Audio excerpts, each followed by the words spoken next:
Welcome back. It's like everyone knows each other now, so we're all we're all networking. All right, guys, we are going to start our next panel. But of course, before I do, I want to give our presenting sponsors, again, a huge thanks to Mary Kay Global Design Studio and the fabulous Bulgari Hotel for hosting us here. And remember, you want the gift card to the spa. So post, tag Glamhive, Bulgari Hotel, Mary Kay Global, hashtag Glamhive Live. We're going to be making an announcement at the end of the day at random for our fabulous winner.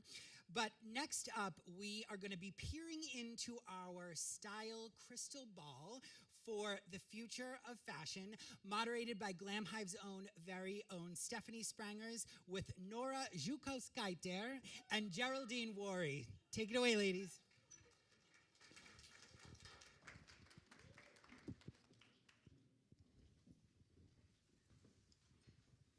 That was great on the pronunciation. Wow.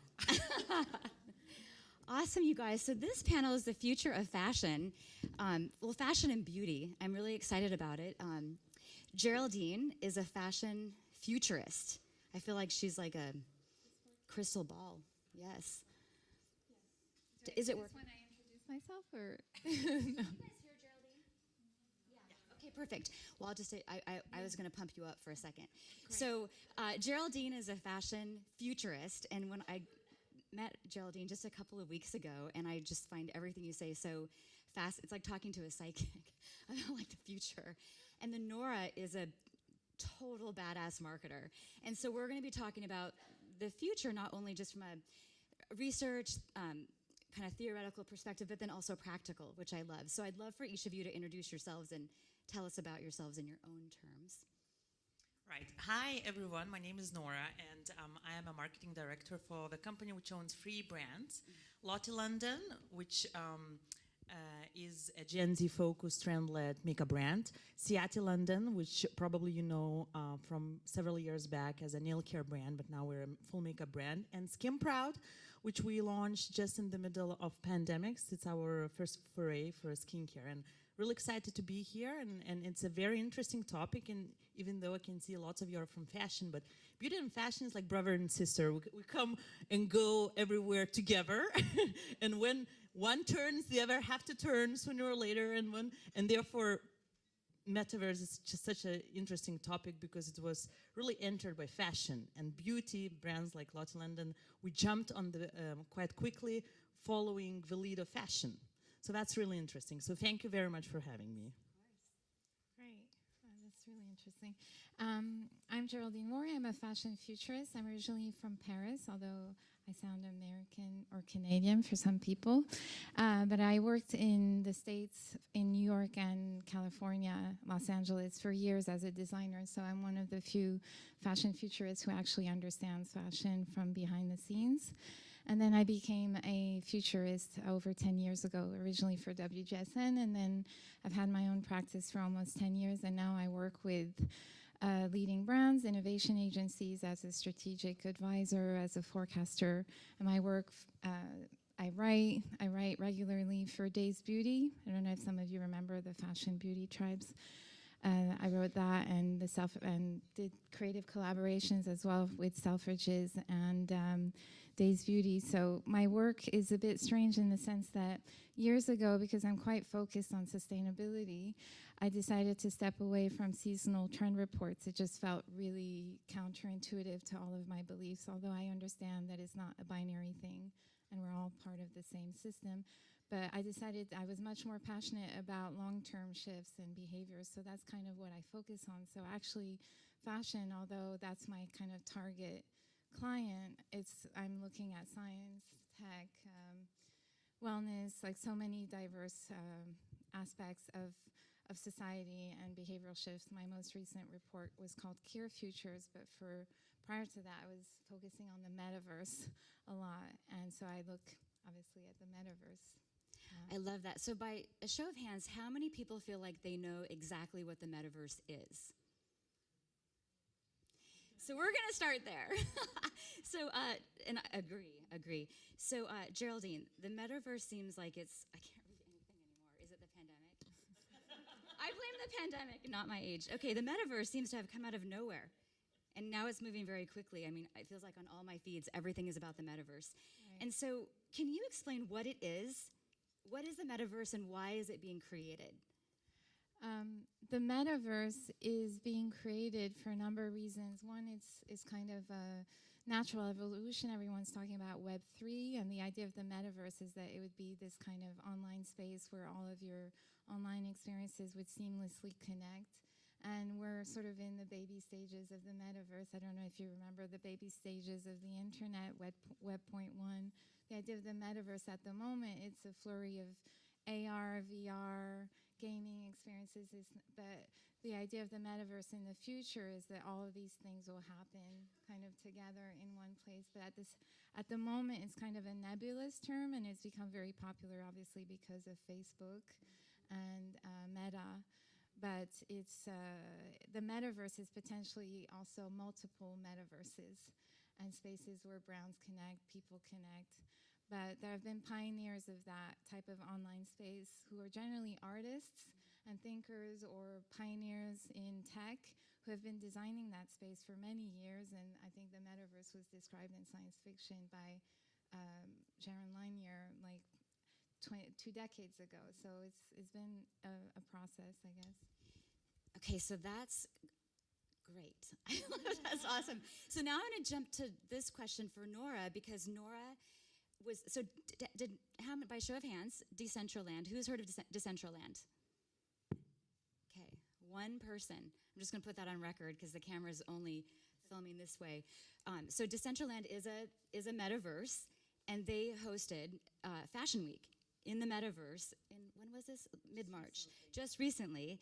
And it was talked about a lot, and Lottie London participated. So tell us about that. Like, what was the user experience? Like, what does that mean? Yeah, absolutely. So our company was actually early adopters, we call ourselves, of Metaverse. And our first foray to Metaverse was through NFTs. This might sound like a buzzword a little bit for some of you.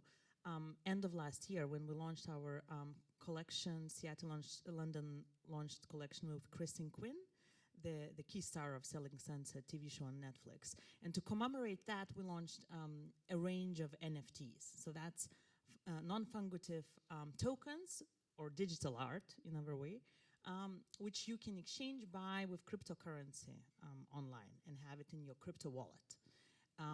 That's a way to collect the digital art, which is becoming more and more popular, and auction houses like Sotheby's now also have NFT auctions, etc. So that was our first step into Metaverse, and understanding a little bit of that world, because it became quite quickly a buzzword, and a lot of brands started experimenting in that space, and fashion brands, big fashion brands, started really investing and trying to keep this future consumer, so to say, and an attention of future consumer, and understanding and jumping on the wagon quite quickly to see where that goes.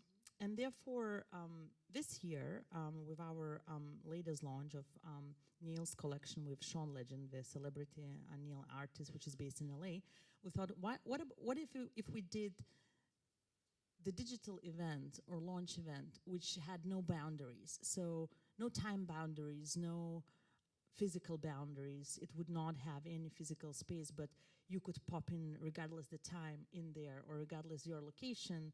And therefore, why don't we do this in Metaverse? Because Sean Legend is a celebrity, Neil artist is really known, and there's lots of fans who would not have maybe an opportunity to interact with him or to find out more in depth about where his passion for artistry comes, where does he get his inspiration. And therefore we decided to do it in Metaverse by creating several different things. Obviously, one of them, really big one, is a wearable, and having brand wearable where you can decorate your avatar by giving him or her different skins and different sort of features. Different outfits. Yes, different outfits, and including the makeup.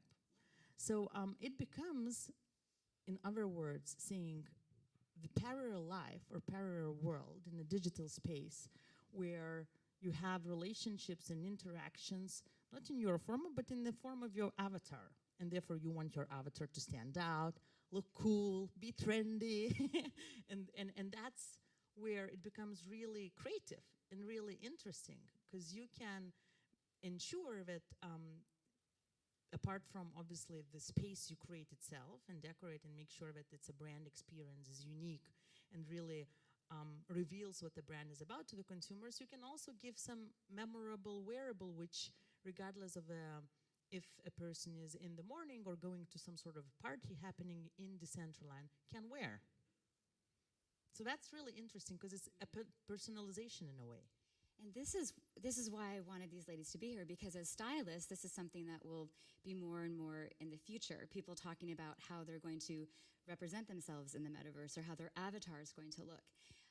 And I would say to anyone in the audience that's feeling like, I don't know what these people are talking about, just embrace that, because that's another thing I've learned is like, you'll just absorb into it. And just what I did for Decentraland is I was like, logged in, created my avatar. I say I looked like a cross between Napoleon Dynamite and Hillary Clinton. And so, so that was interesting because, so Reese Witherspoon had a quote that went crazy on Twitter, and what she said was, in the near future, every person will have a parallel digital identity. Avatars, crypto wallets, digital goods will be the norm. Are you planning for this? And so when we talk about a digital twin or a digital identity, this is for Geraldine, like what does that mean? Like what does it mean to have a digital identity? Especially for all of us that, I mean, there's such a stylish crowd and everyone thinks about their real identity. What will it be like to have an avatar and have an identity for that avatar? I mean, first I'd like to preface that we all have a digital identity. Our data is another skin. Our data is basically our second skin, and we all have a digital identity already. But I think what she's referring to is sort of the direct-to-avatar economy and cryptocurrencies and having and owning NFTs. And when she said that, it's part of that sort of I'm not saying it right, but that mythologizing of the internet and the metaverse, because we don't understand code, we don't understand how it works, so it's a bit intimidating.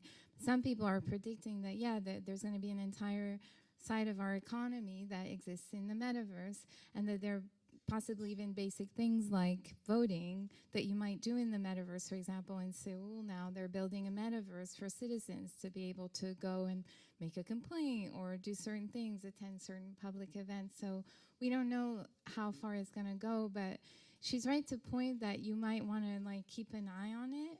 But I also think that we had social media appear, 15 years ago? Does everyone need to be on social media in order to exist?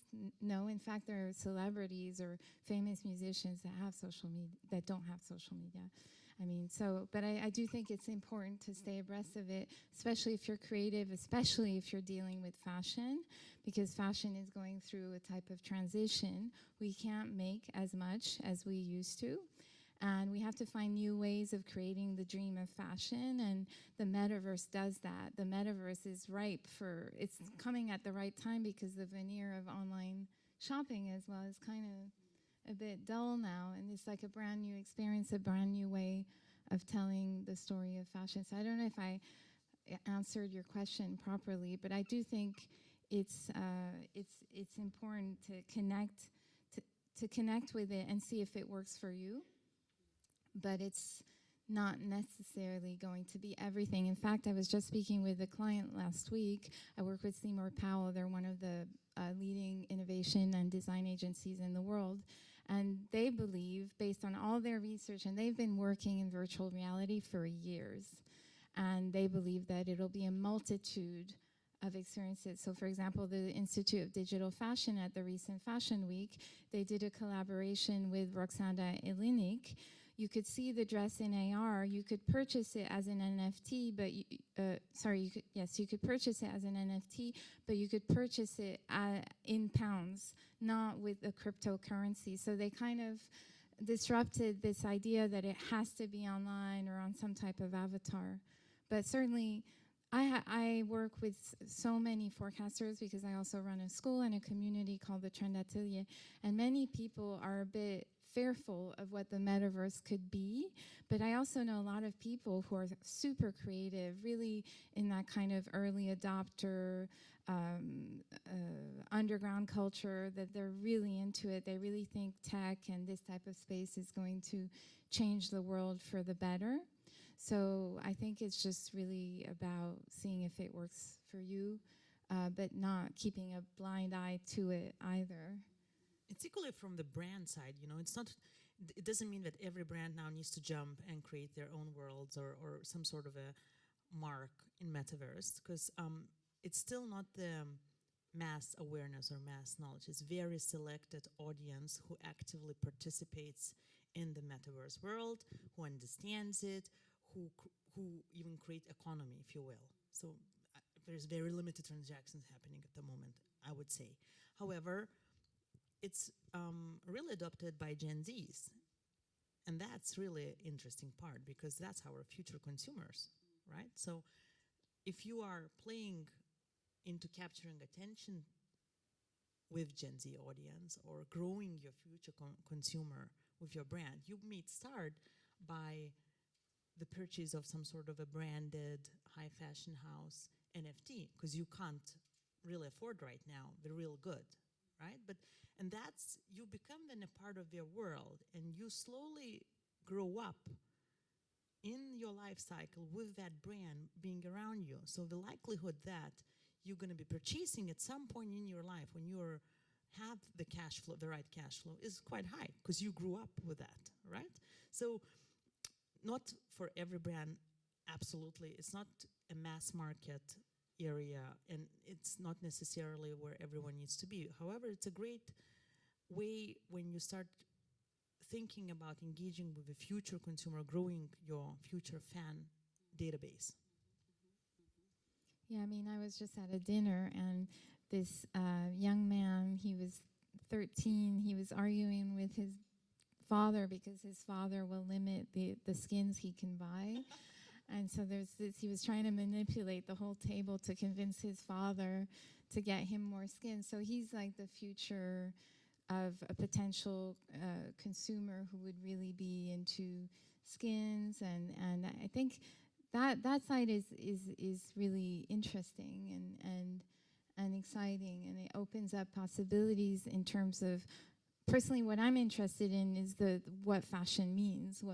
What's the future of fashion? Like, how do we actually relate to clothing, because as a system that produces culture and produces our own sense of identity? That's what I find interesting. So if you're able to relate to something that isn't actually like matter, like your trousers, or that's like, but have a real emotional connection with it, that's like fascinating. But imagine just whenever you think about having a freckle tint, you think about Lottie's freckle tint, because at some point in life you had the skin or wearable which you applied, and whatever you think about having this summerish look with the freckles all over your face, you immediately relate in your head that this is the brand and that was the product. How about I go into the real world and purchase it? It's really powerful, right? So I think this is where it comes, the connecting and the consumer experience and early adoption becomes really important. And it's not that different from in the past. You can't afford a Dior bag, but you're going to get the Dior perfume. That's essentially what you were saying. It's the same idea. It's the same principle when it comes to people entering Gucci spaces in the metaverse and feeling like they have a piece of the brand. So that's what also brands are capitalizing on, this idea that they can become a house and a space. And what's disruptive with the metaverse, and more specifically with cryptos, is that and NFTs, is you enter a new social contract with the brand where you're purchasing sort of an element of not IP, but you're owning a part, you're owning a share. And so that's the part that nobody fully knows where it's going to go in terms of decentralizing the normal centers of power. Because there's some things being trialed outside of the fashion space that are showing where actually decentralized organizations could evolve, how they could evolve. And that's very disruptive. I'm so fascinated by avatars because I think I'm also fascinated by people that are just super stylish and how that makes you feel. And one of the things that Geraldine and I spoke about is the Proteus Effect. I'd love for you to talk about that. Yeah, this is an academic paper done by, I'm just going to say their names, have it written down here, by Nick Yee, that's Y-E-E, and Jeremy Bailenson, B-A-I-L-E-N-S-O-N.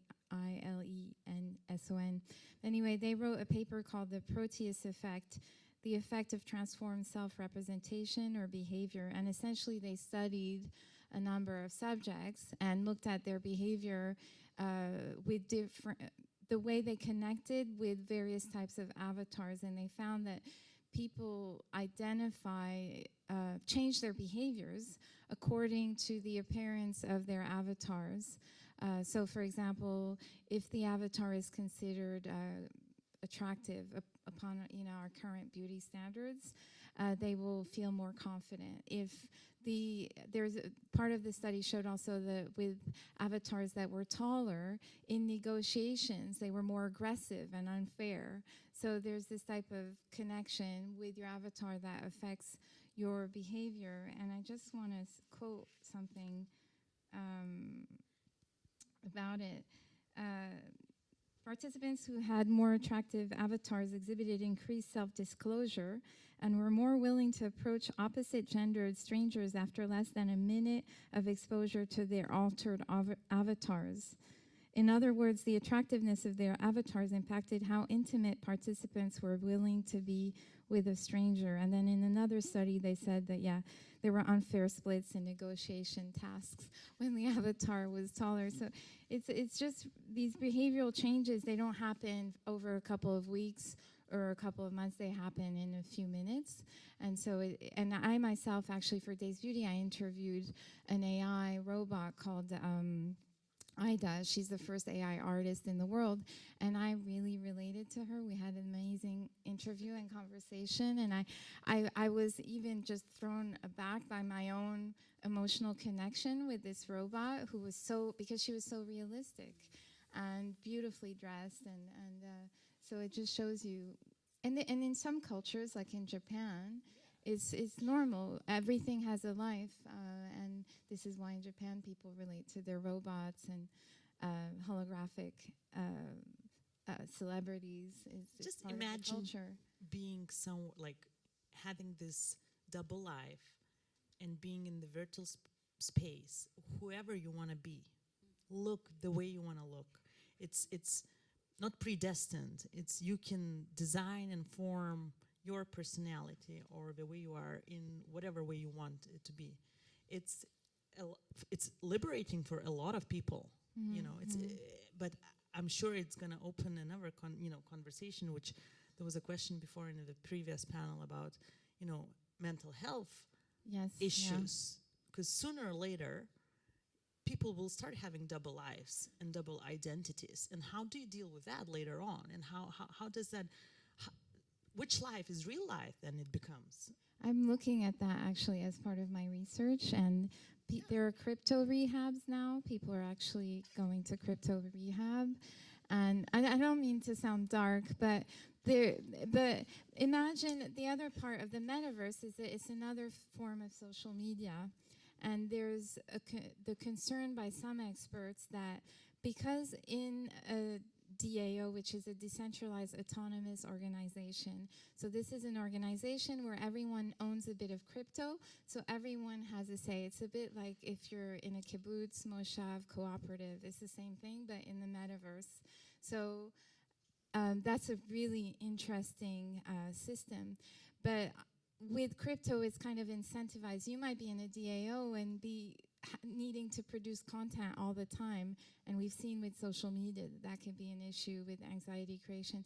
So it's really wonderful to see how at the moment things are being built and discussed, and there's like a really wonderful opportunity to create safeguards and not maybe have the same issues we had when we entered the internet, like teenagers, and then we saw later on what happened. So, but these choices are important. If we look at the smartphone and how it changed our lives, you know, we didn't expect it to be essentially become an extension of our body. Nobody thought about this. So, How fast do you think this will happen? Because, I mean, don't you all feel like there was a time when you weren't glued to your phone? Now I feel like there's never a time that I'm not glued to my. So, but I'm trying to think of, is that like the last 10 years? Like, how fast do you think this will happen? it happens very fast. We're constantly evolving. These are evolutionary changes. Even in terms of holding your phone, people's postures are changing. What we're experiencing with the metaverse is going to change even how we relate to death, because our avatar will live on for years, and you as stylists might be styling the avatar of your client who has passed away, who wanted to continue on as their avatar. So these are things to consider because they're evolutionary changes, because what happens when death is no longer has the same meaning to us. This is already happening. You can record all of your conversations, all of your emails, everything into an AI. They will continue to chat with your loved ones. They can even continue to run your own company after your passing. So I can see people just rolling their eyes. But this is why these conversations matter, because they're so fascinating. It's so fast. And Yeah. I mean, I feel like what you guys do in a way is when you're styling people, you are like the instant change. Like you've seen it when your client puts on an outfit and they just stand taller or they feel so great. I mean, in a way, it's like, and that's why I wanted to do this panel, is that it's not as much of a leap as we might think sitting here, because you kind of are doing that already. Like you're taking someone and transforming them, and you've seen how they have more, there's research about it. You put someone in a better outfit, they're gonna negotiate harder, they're gonna make more money, they're gonna make smarter stock trades. And so this will it's kind of and there's probably like going to be tons of different jobs. Like what will it be to be a stylist? I think you were talking about maybe a job of like avatar manager. Yeah, there's a site, I forgot the name, but there's a site that goes into each decade. And so they're predicting that in the future of work that in 2030, one of the jobs really coming up will be avatar manager. But that's kind of very plausible if you think of celebrities. Even with avatars, there's the possibility, if I were a celebrity or a speaker, that my digital twin could speak for me or do things for me whilst I'm sleeping. I might need someone to manage that for me. So, I mean, it's really interesting possibilities. I just wanted to add something when you were saying earlier about sort of the implications in terms of mental health. Obviously, there's our concerns, but there's also wonderful things. There's in the metaverse and with virtual reality, there are amazing results when treating certain mental issues like post-traumatic stress and vertigo, because it's so real. It feels like such a real experience. It can really help you release.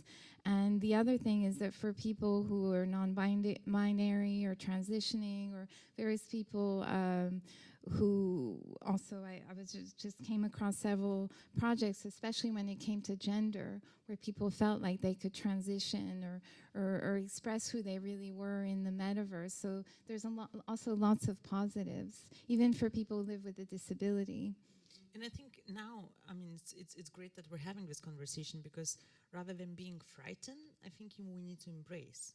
Because, you know, even if we see the Facebook changing the name with Metaverse, it just shows how important that's going to be and how realistic and how of a near future this transition is going to be. So rather than being frightened and fearing it and trying to stay away, I think we should behave in an opposite way.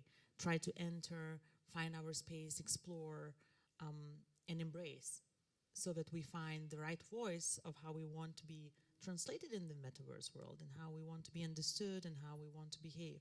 Because it's the boundaries between metaverse world, the digital world, and the real world is going to be blending faster than we know it. Yeah, and may I add something about this conversation? But I was trying to put myself in the shoes of a stylist, and I think if I were a stylist today, I'd try and create a portfolio of interesting emerging designers, people who are away from like the same voices, the same brands. It's great, like there's so many amazing big brands doing beautiful things, but the thing is that the only thing I would say, embrace it, be positive, but don't be blind.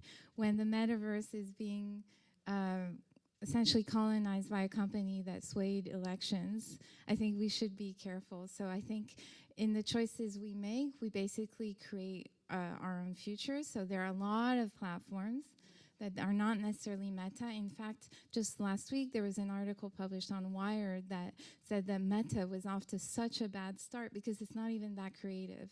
You go into Meta and it's streets. Why would you want streets in the metaverse? Do you guys know what Meta is? Okay, because Yeah. I'm just like, So it was really interesting. So I think there's an opportunity also not to migrate some of the things we do in the real world into the metaverse. And I've interviewed the Institute of Digital Fashion Founders, and I've had like conversations with them. And what's interesting with them is the idea also of not calling the avatars characters and understanding that everyone has different ways of identifying with their avatars. Someone might want an avatar that's identical to their real life person, but someone else might want to look like a gorgeous fish or bird. I mean, it's really, it's limitless. And so in that sense, that's why the word myth is really important, because it's almost like we're entering into this mythological aspect of being human, where we can become these like super beings in the metaverse. Yeah, just quick point, because that was really great what you said, that brands and people should not try to replicate the real life experience in the metaverse. And there was a podcast I was listening several months back where one of the bank's branch, they opened their branch in a metaverse, and there was lots of debates among the panelists saying why they are doing this. Why would anyone go to your bank in metaverse where you can go to the bank branch just around the corner?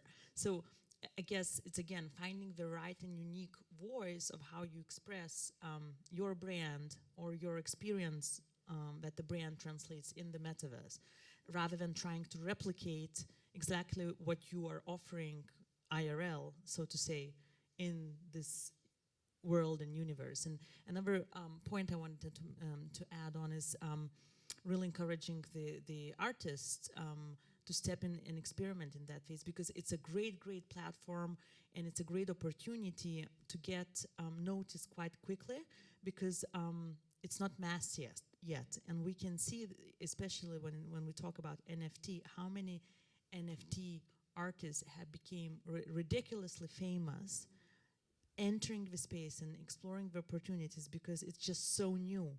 And there's so many ways to express yourself, your artistry, and really elevate your career within that area. It's fantastic now, and I'm seeing a lot of females here, and it's fantastic because NFTs has been really dominated by males audience and artists, and there's a big movement now to get more and more females in there so that we have a equal gender representation. So I think for anyone with strong artist background, I think it's fantastic opportunity to really get your work noticed, because the market itself, or the area itself, is not saturated yet. Yeah, I think Fast Company said 45% of adults have never heard of NFTs. 1 in 5 online male adults in the U.S. indicated they already own at least one NFT, versus 7% of U.S. online female adults. So there's organizations like Feminist Internet, Meta Angels, Women in Blockchain, and The Hunt that are basically trying to build inclusiveness in that space. And even Randy Zuckerberg's sister has created The Hug, which is an organization trying to curate NFTs. And anyway, why do you think that is? Why do you think there's more men involved than women? What do you think causes that? In tech, you mean? Or no, just like with NFTs or in crypto, or why the disparity? I think traditionally men have always been more inclined to get into video gaming. It's been a bit of, or even robotics, various types of fields that are a bit more technical. I don't think it's because women are less able. It's just that they've had less opportunities, or they've been told, sort of shown in society that it wasn't really their place. But I see a very different facet of that, where I see women really starting to lead that space. They just don't shout it out loud as much. But I think it's also women have to raise children. I mean, we've seen it in the pandemic. There's not the same time priorities, perhaps. Men tend to also jump more, perhaps, on certain type of financial investments, and the markets invest in these types of things. So if they see crypto, they might. It's more common for men to be like, I want to have a crypto portfolio, but it shouldn't be that way. But also, men are usually more brave to take risks, you know, and crypto and NFTs and Metaverse is so new.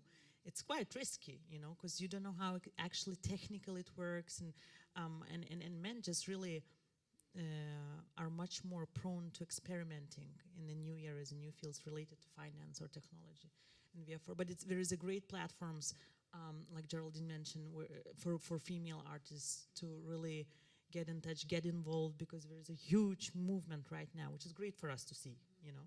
Yeah. Is now kind of like almost like what it was when the internet started? Does it feel like that? I mean, it feels like in my lifetime, you know, the internet kind of started. And is this like another wave of that, or another big opportunity that's going to really change? Yeah, I mean, when the internet first started, we never thought that our, brands we worked for, I started working as a designer in '99, and the first brand I worked for was a really popular streetwear brand in New York. And, then I left in 2004, and it's impossible to find any online trades. We didn't sell online. At the time, there weren't such a thing as online store, and now you couldn't imagine a brand not existing online. So do you think it'll be like that we won't be able to imagine a brand not being in the metaverse? The metaverse, experts, I don't like to say this is what it's going to be, because as a macro trend futurist who looks at 10 years from now, my job is also to kind of imagine the future and look at plausible futures. It's a bit like sliding doors. You might take this door, this might happen, but you might take this door and this might happen. So it's more showing the options.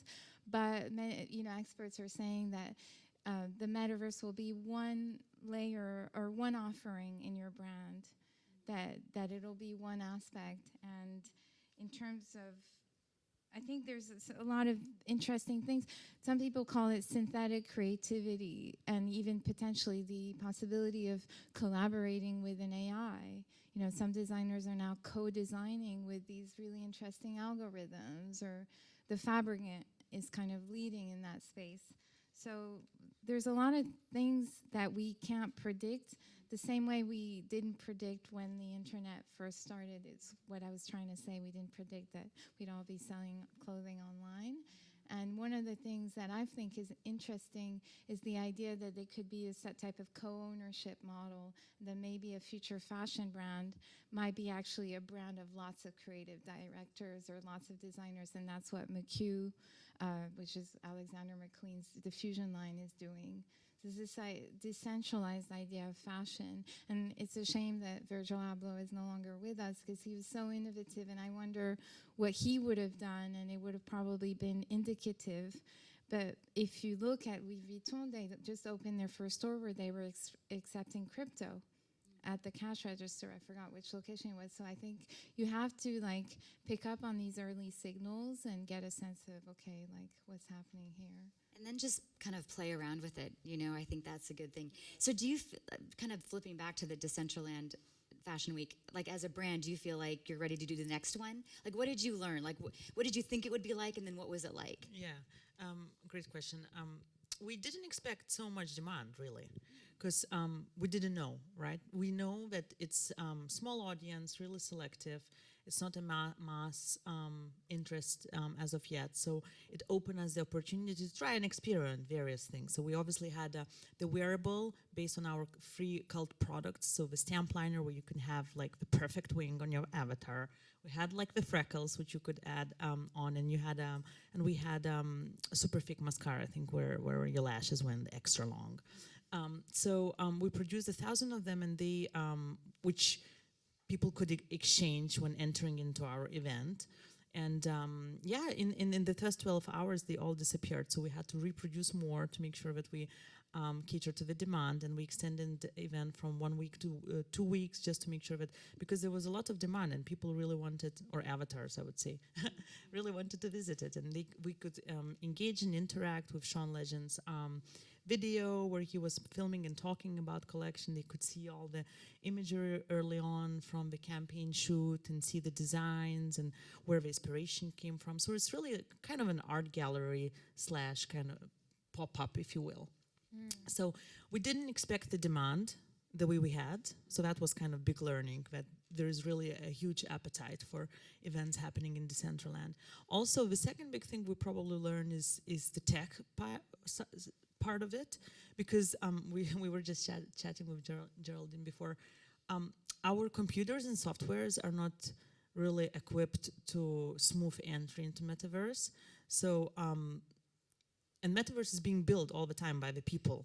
So there is a lot of lag, and not everyone can enter, or we get kicked out quite quickly. So there's this whole technical bit, which is not I would say, smooth yet, regardless for anyone who would do anything there, because our computers are just not equipped to this type of Web3 smooth transition, because it's all 3D, it's all some are includes VR and ER. We did through just a desktop, so anyone can enter regardless if you have a VR headset or not. So that was another one, and kind of learning that the transition might not be smooth for everyone. We got a lot of uptake from journalists, a lot of uptake from influencers and from mass audience when we announced to our fans that you can come and accept, because I think there's a lot of curiosity from the general public. It became such a buzzword, and if you're in any industry, fashion or beauty, people just want to know more about it. And if you give the opportunity, there is a lot of appetite for that. So people wanted just to be there and be a part of it and say, yes, I know, I finally have done it and I know what it is, and I kind of played around a little bit. Another kind of observation, maybe not a learning, but what's happening right now is that actually lots of brands are entering. So it's becoming a busy place, if you will, and experiences becoming more and more elevated, and the builds you can find and see there are becoming really elaborate and fantastic. So you will start, I guess, competing with the attention of avatars, like what you would in the high street, you know, because there is more and more people are trying to, or brands trying to enter. And another kind of more philosophical, probably, question I kind of linger on every now and then is, are we trying to interrupt the space which does not belong to us?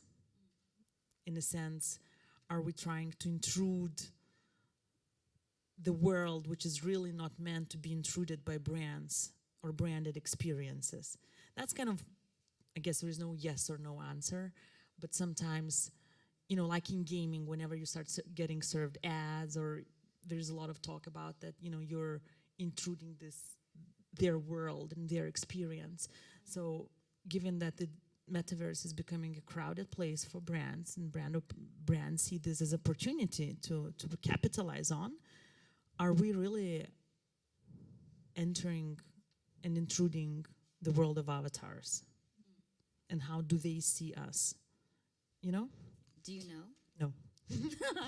I think we live, obviously our economy is built on a capitalist model based on growth. Anything that is new has to grow in order to be valid, but there's a lot of questioning around that at the moment in terms of economic models that are working but are also outdated. And so we're human. We're going to find something new. We're going to run with it. We're always going to want to know what's next. The problem is when there's over-commodification, and the problem is when you enter a space that is being owned by a huge power and, huge big tech company that has a bad track record, that isn't even putting young girls and how they view themselves and their bodies at the front of their priorities, who have known deep down about image issues their platforms were creating. So we really need to be smart about that and not give them the keys to our future world. That's personally my belief. But I think I was just speaking with a designer who's amazing. She's an artist, she's a healer, she's a forecaster as well. And she has created this whole online platform, which is a healing place. It's a place for therapy. And she was saying that now she doesn't like using the word metaverse because it's been so co-opted. So that's why I think if you're entering that space, there's wonderful opportunities, but do your research and find designers that perhaps are really the artists and the Leonardo da Vinci's of this space. Like I just did a creative collaboration with an artist called Harriet Blend. And so I created these characters, I wrote about them, and it was a scenario in 2041. And then based on that, she designed these digital beings. And when I got the files and I was opening up close, I almost had goosebumps. I thought I was in the Sixtine Chapel. It was so beautiful. The artwork, it's just stunning. So I think we need to appreciate that sort of new craft and artisanship. And there's a lot of amazing artists that are doing really amazing things in the digital space when it comes to avatars and creating these just gorgeous experiences. And I spoke, I have a school, and one of my courses we were looking at how can you use digital designs to create future worlds, to try and prototype what the future world might look like. And one of the people we interviewed, his name is Hugo Richel, and he designs digital campaigns for the biggest brands, Valentino, beauty campaigns. And he was saying he actually goes surfing. He spends a lot of time in nature. He immerses himself in the real world. And then he creates these fantastic, natural, inspired worlds. So I think it's such a creative, gorgeous space that is being created. It's just, you have to find the right stakeholders and partners for it, really, I think, and be clever about that. Sorry, I just rambled. I got carried away. I love it. But I think it's time for questions. Yeah. I can barely see Jack. He's there. So we would love to open. Okay. Take it. She's on it. Hi, my name is Olivia. I have a question. I'm sorry, but this whole conversation, I did not understand anything. Can I have a step 1, step 2, step 3 of where to go for somebody that does product and a person that does service? And if you could keep it just simple, where to go, how to do it? Because I'm sorry, I just don't understand. This has been a blast. No, that's a great question. I think that's a bold, courageous question, and it's awesome. So depends what it is that you're looking for. But for example, for NFTs, non-fungitive digital art tokens, there's quite a few platforms where you can see multiple creators and their work for your inspiration or for purpose of purchase. So Rarible, for example, is one of them, which is one of the biggest ones. And that's a good start to getting deep dive into what digital non-fungitive token is, NFT, and how do we look like and how the trading happens, etc. So Rarible is a good platform. It's quite a big one. Bitsky, You said Rarible? Yes, Rarible. Another one of the platforms is Bitsky, which is more, this is where we launched our NFT collections. More, I would say you can buy there the tokens in digital art in not only in cryptocurrency but also in dollars. So that's more probably accessible for everyone. Decentraland, which we several times mentioned here, is a Metaverse platform which does various which is basically has their world, and you can go into there, into the world and see different districts in there. And they have a Discord channel, and you can see a lot of events published there when the brands do events or Decentraland do some sort of collaborations as events. Discord is a good area to look at because they'll be posting all the details about it there. And now, if I may ask, Discord, you can only get into it if you're connected with the brand, or you can just get it. Discord is a video game platform, but it's now become a huge platform. It's also a platform. It's a form of social media. People chat on it. It's like a chat, yeah. So what's better than Telegram or Discord, or is it just like two? Discord is two completely different things. Telegram is like a private and safe form of WhatsApp. But Discord is a whole platform for video gamers who also use it to chat. So they go, right? Yes. Yeah. There's different like chat groups you can join, with people you don't know. And also, I would just wanted to add, like, there are organizations like DigiGalax, or if you look up the Institute of Digital Fashion, they're probably the most famous one. But there are organizations where they represent and have like a whole network of digital creators, often who work in fashion. If you're looking to create like a really cool garment for your client that will go on their photos or on their avatar, you could explore the artists that they work with. Yeah, that's a great tip. Okay. And I think, a first step is to go into those platforms and start exploring. And then it kind of becomes a rabbit hole. You go there and there and there and there and there, and you spend quite a fair bit of time exploring and understanding and seeing a lot of different things, which can enormously inspire creative people. You literally can go to like www.decentraland.com and then you register. I mean, that's what I did during Fashion Week. I mean, I was running my avatar into walls, jumping over. I don't play video games, so I'm just like, I don't know how to get this thing to run. But that's a great way. And then, since I have everyone's email address, there's a great like white paper by J.P. Morgan or something, and it really kind of breaks down the opportunity across. It just kind of breaks the whole thing down in terms of like what are the opportunities, what industries are kind of. You can just like read.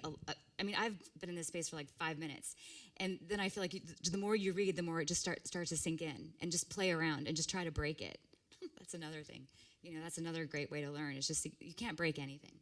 So. There's also Walter Thompson published a Metaverse glossary. If you just look up Metaverse glossary, at least you'll start understanding the various terms like DAOs, NFTs, because for me too, up to like 6 months ago, I was like, I know I need to understand all of this, but I'm still getting so confused. But afterwards. So I've got a question. Hi, my name's Amelia, and my question is, do you think there's going to be a rise of NFTs with in terms of fashion brand collaborating with NFT artists rather than like an influencer in person nowadays? Do you think there's going to be more of an exclusivity in terms of drops and owning something within the company rather than like a slight persona brand of a physical influencer? Do you think, would this be like an emerging thing, or do you think that might Absolutely. happen? Absolutely. We are looking at collaborating with NFT artists on the design of our packaging. It's happening every day. Like every day I'm finding new collaborations with artists. I guess you could say these artists in their own way are influencers, and then they're collaborating with the brand. But they don't necessarily have to all be physical personalities. They can be just pure artists. I even recently covered an NFT artist that covers voice, just sounds. His NFT is a sound. So I guess I can't keep up. I mean, my job is to keep up with these things, and I can't keep up. So there's no fear of missing out. I feel allowed here because it's happening so fast.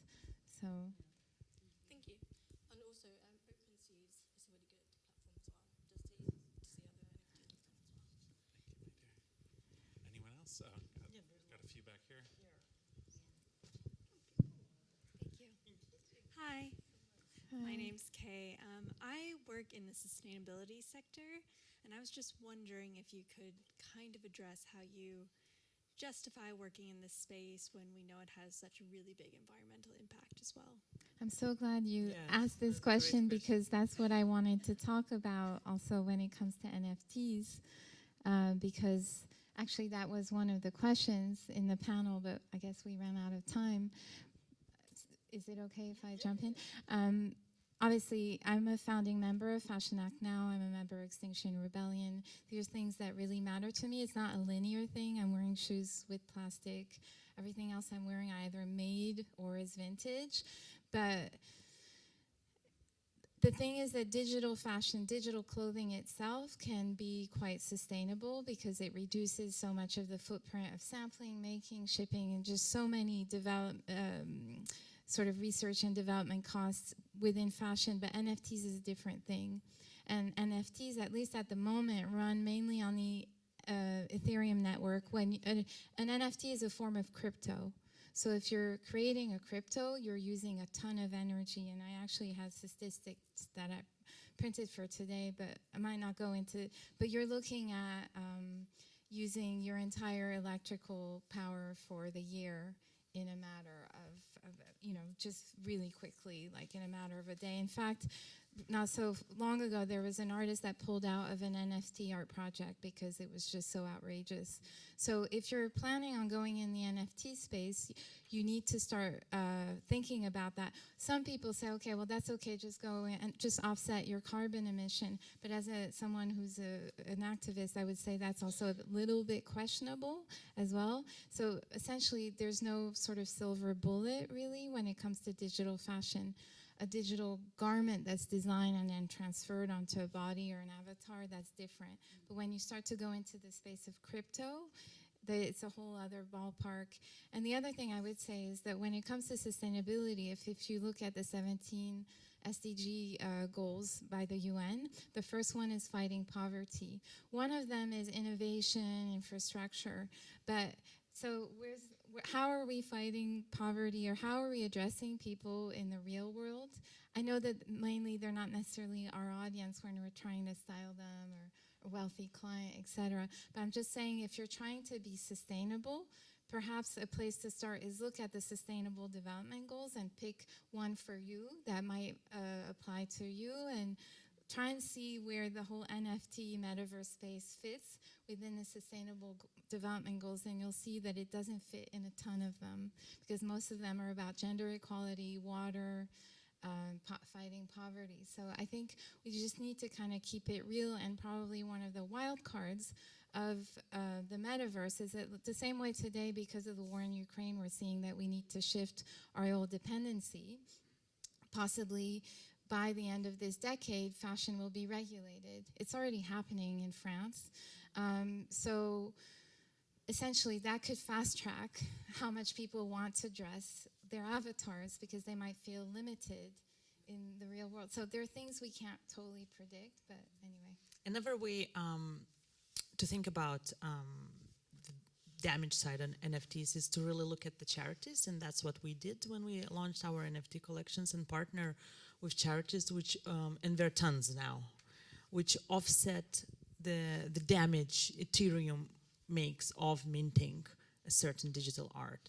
And we partnered with one of them and making sure we calculate what is potential damage you would make and how you can set and donate this amount of money in order to offset it. So that's another way probably, to look at it.